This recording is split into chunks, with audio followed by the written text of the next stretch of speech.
Well, maybe I can segue now, having heard the word active from my co-presenter here. Thanks, Jules. Morena koutou. It's a pleasure again to be hosting these webinars for our PENS online conference. It's a very good morning to our three presenters. We've got Maureen, James and Marissa, and they're going to be sharing with us information about the new resource for primary physical education through the Healthy Active Learning Initiative. This is fabulous we're in a fabulous position really to be championing the growth and the focus on quality physical education in primary, and I think when we have a look into what they've produced, it's a quality resource that I'm really confident we will find a lot of people engaging at the time when this can be launched officially. So on behalf of Jules and myself and PENS, welcome to the three of you, and we'd love to hear and we're looking forward to hearing from you. It's yours. Tēnā koutou katoa. I'm going to read you a story of a porphyry to begin our presentation. Haere mai tātou. Imagine you were standing outside the wharenui, waiting to be called onto the marae for the porphyry to this resource. High on the apex of the building stands a teko teko, the guardian of the marae who overlooks all that is going on. As your roko moves forward, a warrior comes towards you, brandishing a taiaha, his piu-piu swishing and cracking as he moves in springing steps that mimic bird movements. His taiaha is swung from side to side and in circles as he grimaces and postures before you. He is checking you out, the manuhere. Do you come in peace? He is laying down the wero of physical prowess and testing your courage before allowing entry onto the marae atia. His actions reflect an embodiment of culturally significant movement, passed down from the tupuna in time-honoured kaupapa. A final crouch placing the rotapu on the ground, the warrior eyeballs a man who picks up the offering on behalf of the manuhere.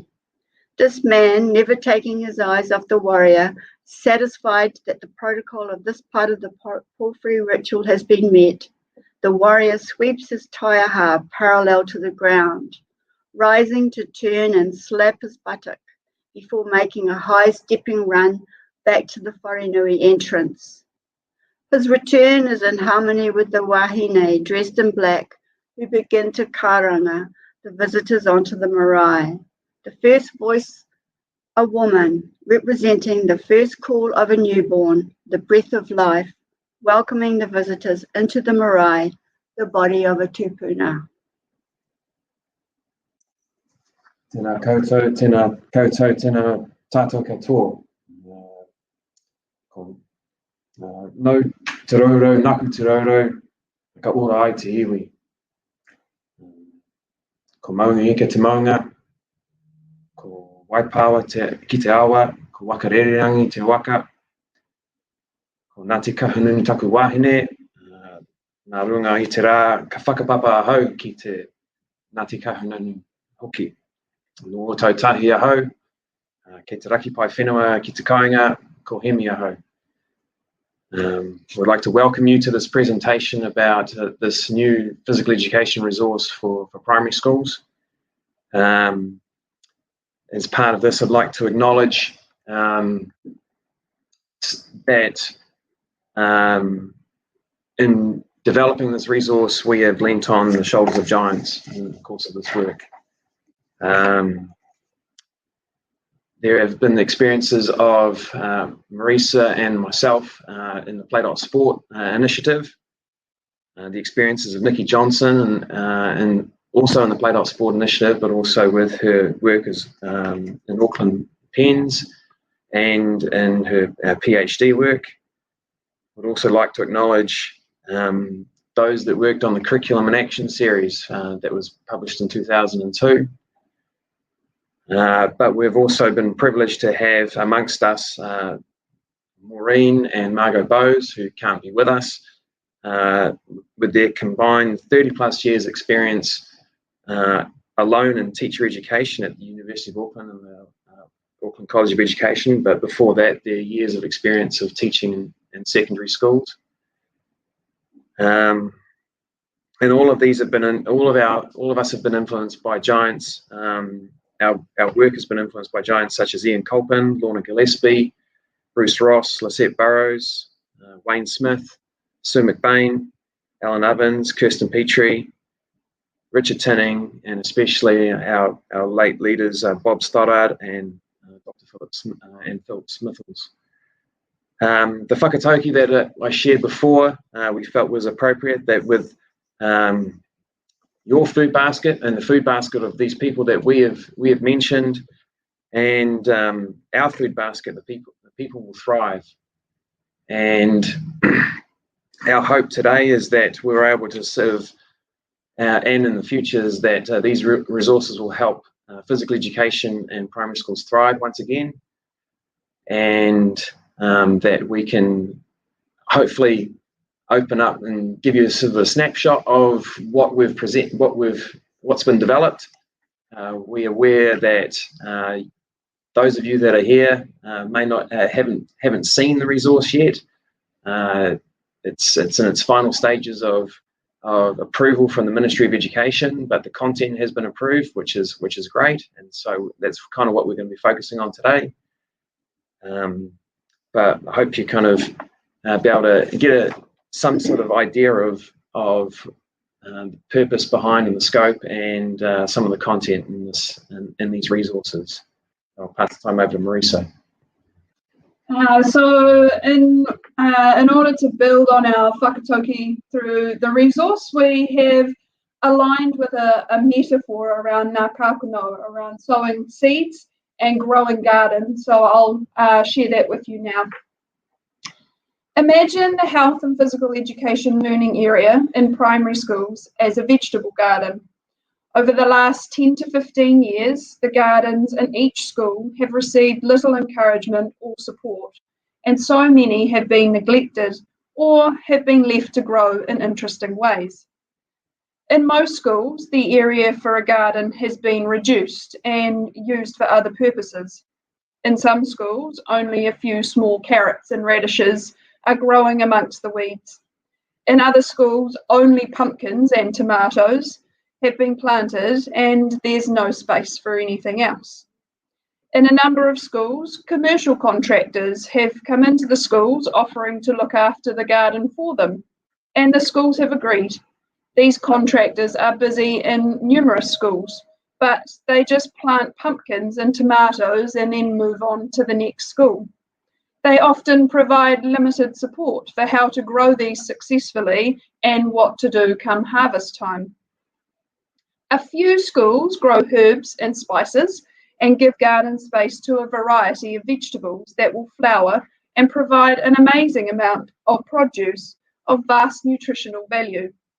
These gardens are not perfect, but there is variety and the students are involved. Sometimes schools look beyond their own gardening knowledge for support to learn how they can grow better.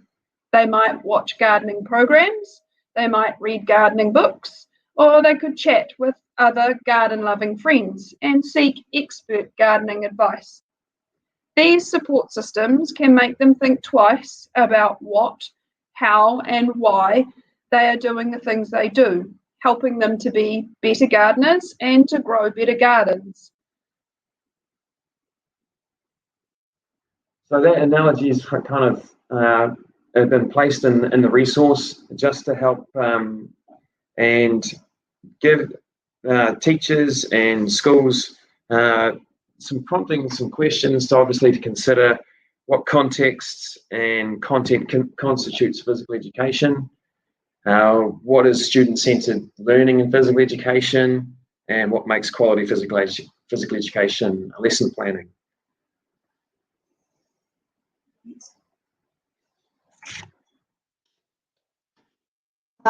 Just a brief description about the resource, and then we'll give you some more in-depth examples drawn from the resource. This is page 1 of resource 1. First of all, to answer the question why it was written, why was it written? There was concern over the state of physical education in schools.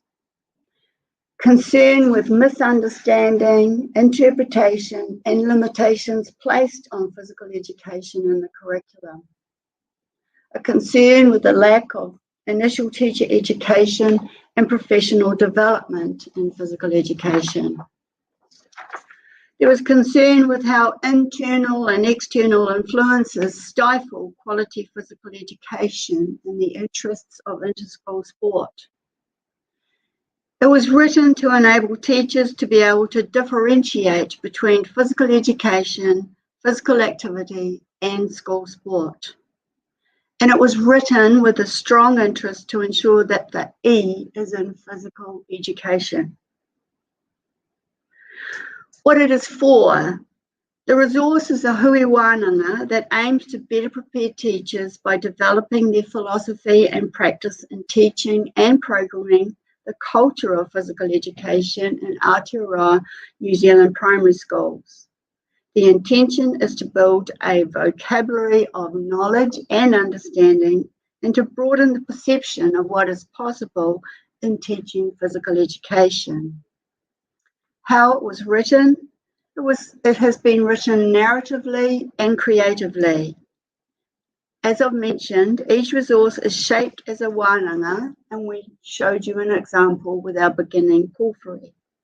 Each resource has an introduction followed by 3 sections that are interactive with a concluding summary. All information is drawn from practical and applied experience and research. As part of that, we kind of probably need to give some clarification of some terms of reference. In the resource, the title is Health and Physical Education, and what we mean by that is that it makes reference to the curriculum learning area from the 1999 document and also the 2007 compressed document. The term physical education is used as the subject discipline around movement that is taught through schools. Physical activity is also a term referring to kind of the umbrella of any kind of movement, which includes play, both indoor and outdoor, work-related activities, outdoor adventure and outdoor pursuits, active travel, and incidental physical activity as part of a day at school or a day at work. Then there's sport and school sport or co-curricular activities that take place outside school curriculum time, before and after school, during lunchtime, during playtime. So to attend to the differences, the resource is really focused on physical education and to introduce teachers to physical education curriculum experience. That was part of our brief, that we were to focus on physical education, but obviously within the context of the health and physical education curriculum learning area. So for a preference, we use the term physical education as much as possible. Once again, as Maureen said, to kind of emphasize the E in PE. So we try to use the full word physical education as much as possible. All right, so we're going to take you through the resource now and give you a bit of a breakdown and a bit of a quick insight into what each part of the resource. There is resource 1 and resource 2, so we'll have a look at each of those and go into a little bit of depth and give some examples of what teachers might come across in the resource. So the first resource is focused on understanding the health and physical education in the New Zealand curriculum. So it's a real attachment and breakdown of the curriculum. And the focus for this is around the what. So what physical education is and what it's not. What is the learning that needs to happen, and what physically is health and PE in the New Zealand curriculum. So in this resource, each resource is broken down in the same fashion. We have the introduction, which introduces the curriculum, and then over 3 sections, we look at breaking it down.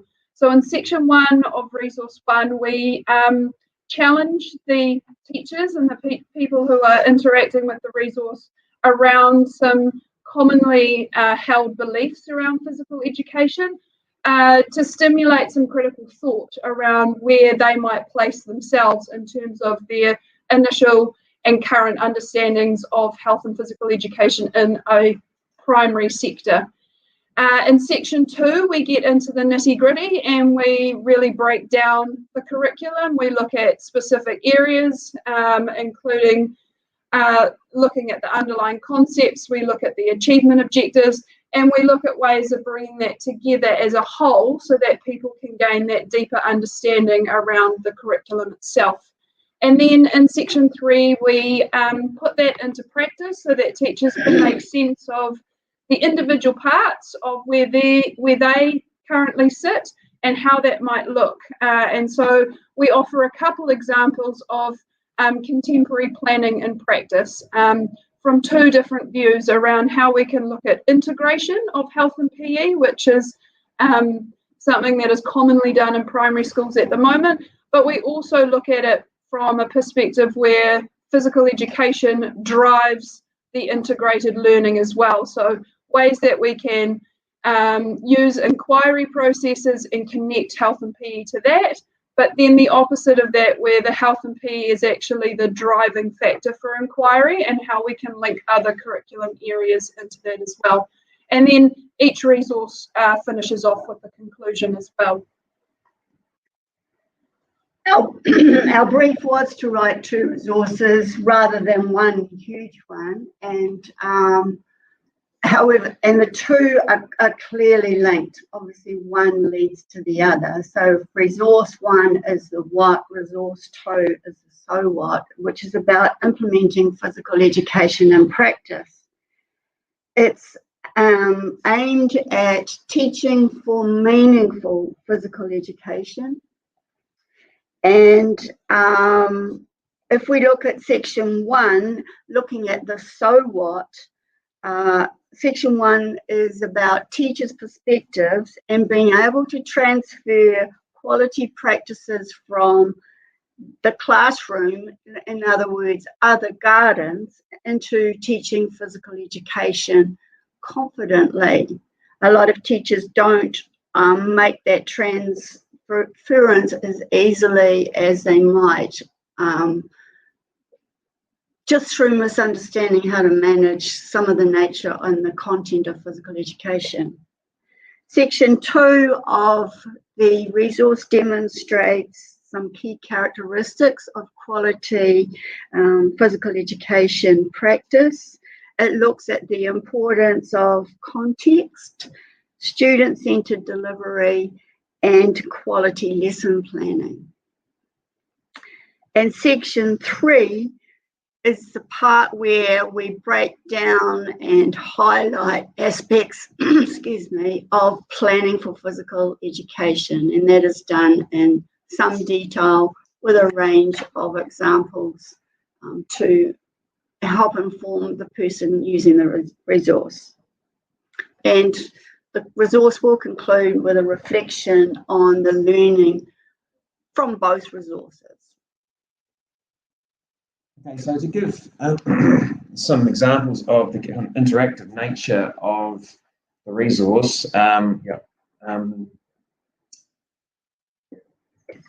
sorry, my bad. So I'll just jump in there. It's the second time he's tried to steal words out of my mouth, but that's all right.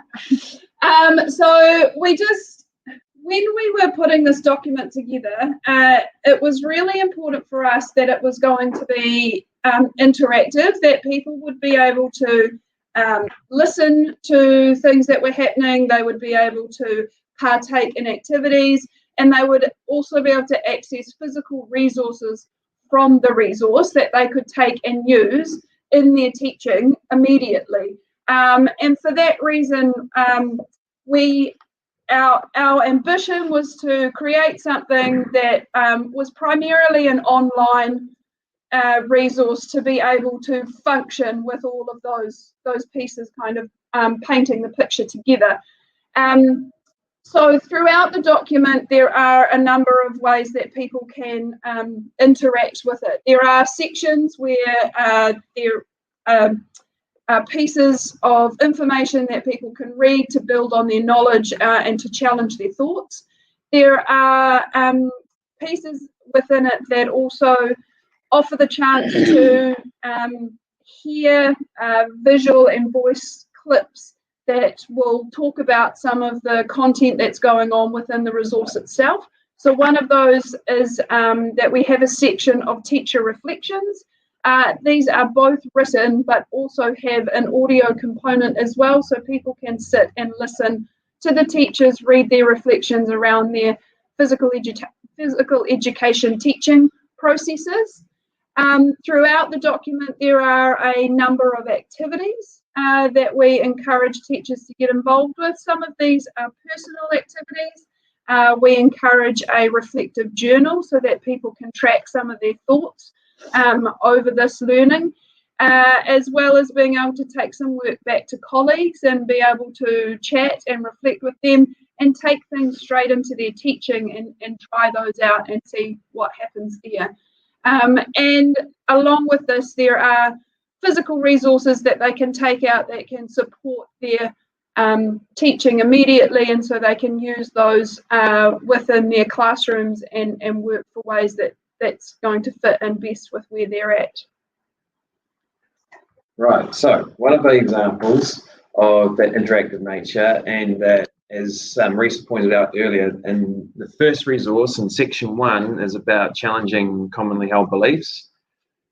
And these are pretty challenging for primary school teachers. And we have some misconceptions up here, and we really would like some feedback on the chat about whether these kind of misconceptions ring true. We're going to have a look at some of them, and I'm going to look at sort of the responses. You can see on the right-hand side in the image, these misconceptions or these commonly held beliefs are normally are thought of and not spoken, and we're trying to sort of kind of raise these to the surface kind of commonly held beliefs. And so that's why they're thought bubbles, and then the speech bubbles are the kind of response or the things to consider. So you see misconception 1, PE is expendable. It's something that is often last to be planned and first to be kicked off in a teaching program in a primary school. Another misconception is it's just about sport and learning about sports. Another one is it's just about fitness and going out for a run. Another one is that these days teachers don't have the expertise to take PE lessons. And I would like to just kind of read the response. When the resource is available, hopefully you'll be able to click on the audio, because there's kind of a sort of a simplified response in those speech bubbles. But here's an example of the kind of the full response to this misconception that teachers don't have the expertise. It says, if the purpose of physical education is to gain an understanding that movement is integral to human expression and that it can contribute to people's pleasure and enhance their lives, a student's classroom teacher is the ideal person to lead their learning in physical education. After all, teachers are curriculum experts who know their students the best and know how to facilitate learning experiences through deliberate learning intentions and quality questioning. External providers might have some expertise in a specific sport, but might lack teaching qualifications and knowledge about pedagogy. It is teachers who must drive the purposeful use of the curriculum in a meaningful way for their schools and students. The confusion comes when teachers think that the purpose of physical education is to just learn how to play sports. But step back and think about it. What is your purpose as your student's teacher? Is it really your responsibility to teach them all the sports so that you can find the next All Black, Silver Fern, or Olympic champion? Is it your responsibility to find or produce the next famous actor, business entrepreneur, or prime minister? What is your purpose as your student's teacher in other learning areas? What role do teachers have in all of these outcomes? So these are pretty sort of thought-provoking and challenging responses to these assumptions, and please feel free to sort of make some comments in the chat as to whether you feel that these are valid, and how you feel that teachers may respond to this. Like we said, we wanted to challenge some critical thinking to start off with, and to perhaps move people out of their comfort zone before we get them to start looking at the health and peer curriculum document. But that's just one way that we encourage people to be interactive with this resource.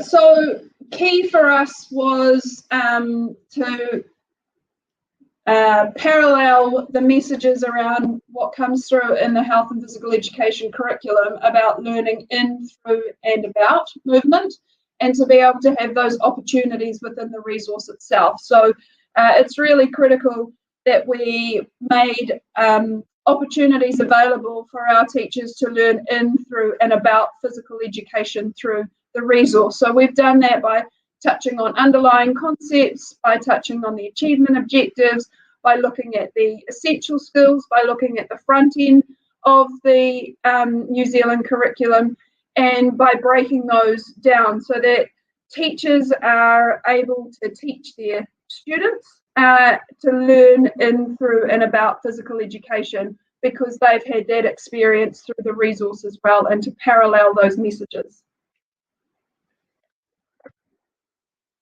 In writing the examples, for example, in commonly held beliefs, the examples of teachers' practice, we drew on our experience as educators and wrote imaginatively.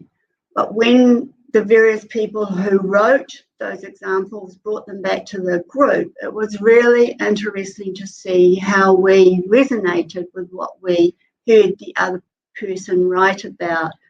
They spoke of a teaching experience that we had either observed or felt for ourselves. Those experiences tended to be looking at, I wouldn't say the negative, but areas in teaching physical education that needed improvement. So to balance those kind of stories, we've included some teacher reflections, which can show how a teacher can grow and make a difference to their teaching of physical education. So, for example, my journey into using dance in Te Reo Kore was up there because the children got to move culturally and creatively. Physical education can contribute to people's pleasure and enhance their lives through folk dancing, surfing, table tennis, skipping. I use ideas from how I group my maths lessons to manage my physical education. So basically, yeah, it was really trying to help give a snapshot to teachers that are looking at the resource to see how they can transfer their practice from inside the classroom to other areas of learning, inside and outside learning, and to sort of look at it from a peer perspective. We learn from our peers as much as we do from outside experts or anything like that. So having it in a voice, putting in the voice of teachers was quite important, so that they can understand how it could work for them. So that was kind of the kind of main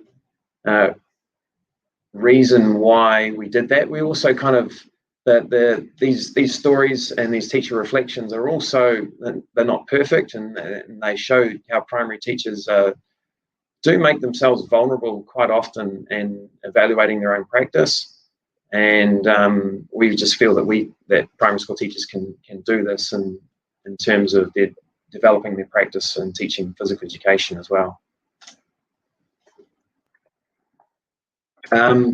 And all of this is the kind of and we kind of, in preparing this presentation, we really kind of realized that we wanted to put a challenge out to the schools, the primary schools and the primary school teachers within those schools to create the best physical education programs in the country and obviously in the world. Though modesty is our greatest, we pride ourselves on our modesty. we know that our curriculum document, our emphasis in this country is world leading, and so there's no doubt that if we have one of the best, if a school has the best health and physical education program in their school in the country, then chances are it's probably going to be the best one in the world as well. So that's the big challenge that we want to put out to primary schools and primary school teachers out there, is to how can we make this the best health and PE program in the country, and especially for our kids. And I'd just like to reiterate how being the best is not impossible. We already are recognised. I've had the privilege of presenting at quite a few international conferences on physical education and in New Zealand, and have been absolutely astonished at how we think and what we do is widely applauded. We want to develop teachers who, through this resource and in no particular order, understand the curriculum philosophy so that they are confident to plan meaningful physical education lessons. And when I talk about the curriculum philosophy, we actually referred to the 1999 curriculum and the 2007 curriculums. 1999 was a massive document. It was a turning point moment for physical education in New Zealand, and it was a document that was developed by teachers for teachers. The 2007 drew on that, but reduced the amount of content or written content. So we encourage all teachers to work with both. We wanted to demystify challenges associated with teaching physical education, such as managing equipment and resources and organising group learning and choosing what to teach. In the document, we make a wide range of suggestions for teachers to think about teaching in physical education.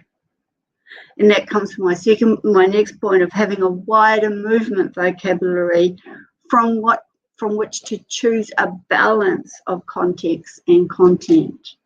I always feel very sorry for the children in a class who are not keen on playing games for competition. And I'm sure many of you recognise that too. But we can do more than games in physical education. We neglect many areas of movement in our teaching in primary schools. We wanted teachers that understand that the children want and need more physical education learning. And this comes from recent research in New Zealand, where children actually have said, we want our teacher to teach us physical education. And we wanted teachers to be able to address the educative value of teaching in, through and about physical education.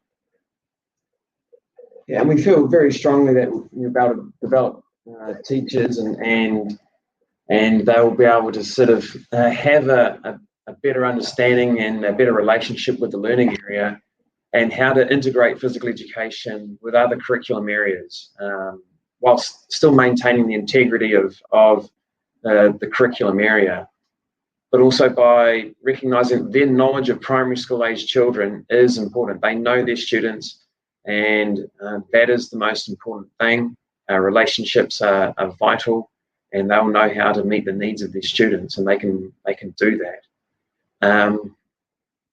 And they know how to position and work alongside outside providers to manage the demands, and to use outside providers skillfully and sparingly to supplement rather than to sort of replace them as the leader of physical education for their students. But authentic teacher conversations are very important to compare and contrast, practice and enhance learning as teachers, as learners, as peers, but also allow students to be involved in their learning as well, and to have conversations about that.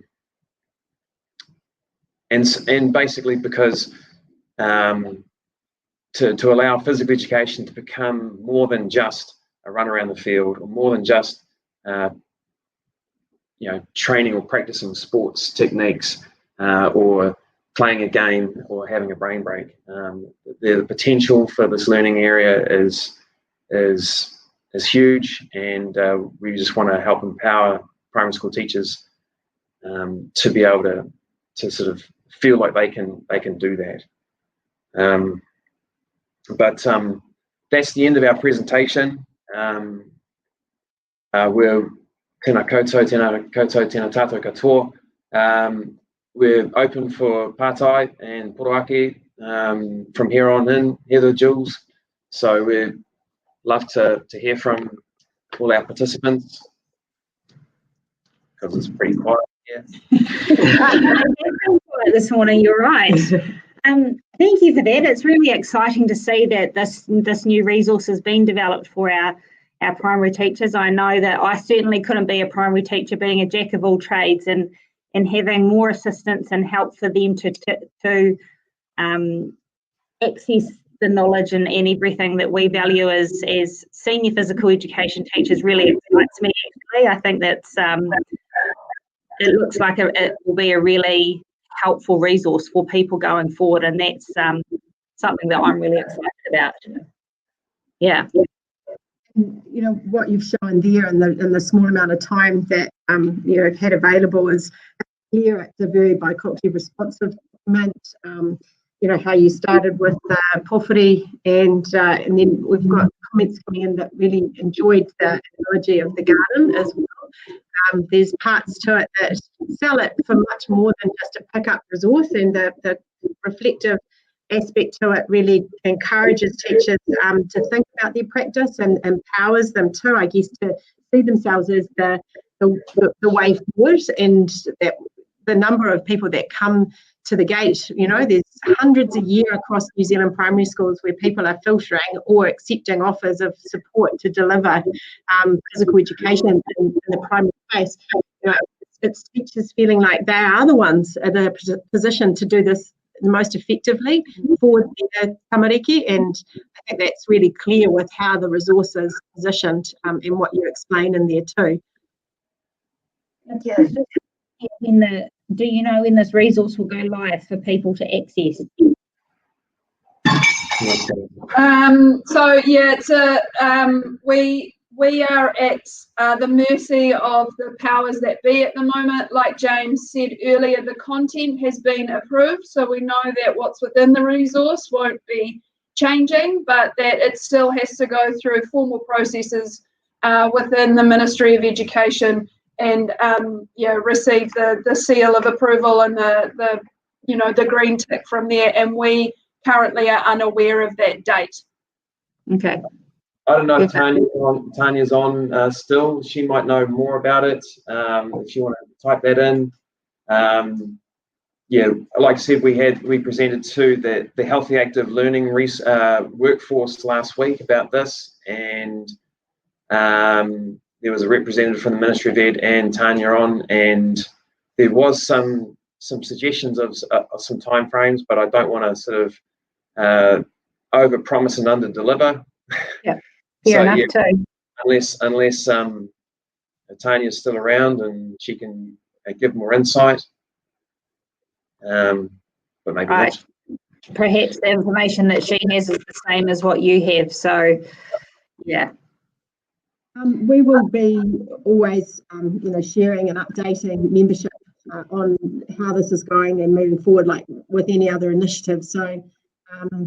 And it's just the ministry's finalising the implementation and promotion plan, and I think that's with anything where there's a launch involved, there'll always be people who have seen things go past to be okayed on behalf of. So we'll make sure that we are over this and as a peers group and promoting membership. This comes live, and our fortnightly newsletters that come out that are through Facebook and also up on our website, we'll make sure that that's in there too. Perfect. Just to point to about the resource, I think one of the beauties of it is it could be used by an individual teacher to improve their teaching, but it also flows like a professional development teacher-only day kind of active resource. So teachers could very much work in groups or as a whole school through the resource. Fantastic. Yeah. And we, speaking to principals, they really they get frustrated sometimes when resources are sent out to them without any sort of support or guidance through them. And so, as you said, Maureen, if teachers come together and work through it together, or seek some guidance and support, that it becomes a live document and a living document rather than one that sort of sits in a file somewhere or gathers dust on a shelf. So yeah, exactly. For primary school teachers to get together, to learn together on that, or seek some outside professional support would be ideal.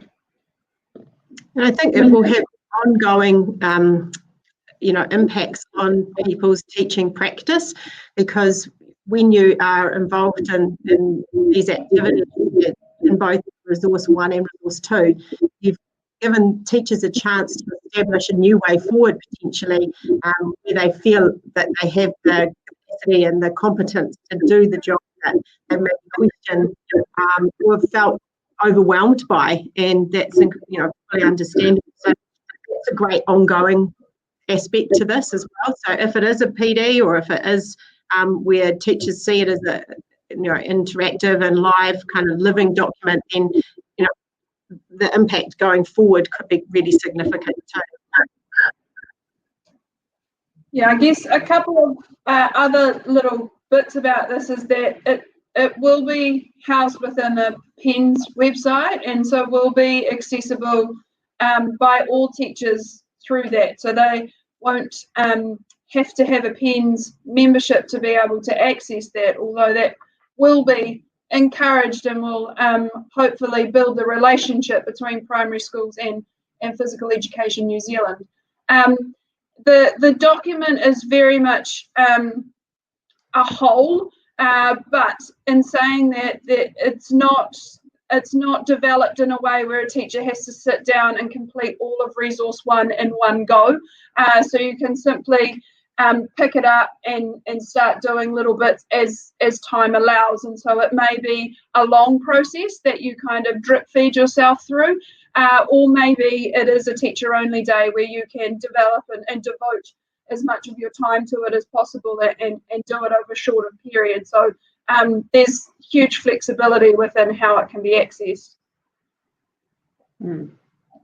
Excellent. Yeah, I think Tanya's just reiterated that as well. Yeah. Crew, you've done an amazing job with this. I was privy to your time frames, in that there was extra pressure through circumstance that you had to bear to complete this, and you've done a fabulous job. I think that you yourselves should be incredibly proud, but I think the entire sector is as well, looking at this and how easy it will be for people to use, and for the ongoing connections people can make with it. I think it's been timely, and it's going to support the primary sector incredibly well. So congratulations to the three of you. And we know, Maureen, there's more to come by the sounds for you, and some more writing and some more extra PD in that primary space. So it's great that PENS is able to offer this, across all of our different education sectors. So well done, folks. I guess it's probably okay now for us to sign off, but knowing that these resources will become live at some stage, any of the presentations will be up on our PENS website within 24 hours of them being delivered, so people can engage with us. Is there any way that people, or would you be willing for people to contact you with questions about this, or if they just had any clarifications they wanted, would that be suitable? And if so, how would they get hold of one of the three of you? Yeah, that's fine. our email addresses. Yeah, we'll make Yeah. those available. Okay, or we can, please feel free to contact through PENS. You can email me, heather@pens.org.nz, and I can put you on to our 3 wonderful, healthy, active learning resource writers. Marisa, Maureen and James, thank you so much on behalf of Jules and I and PEN, and we look forward to seeing this being used across schools, primary schools in New Zealand. Kia ora and ki te anō. Kia ora. Bye. Thank you.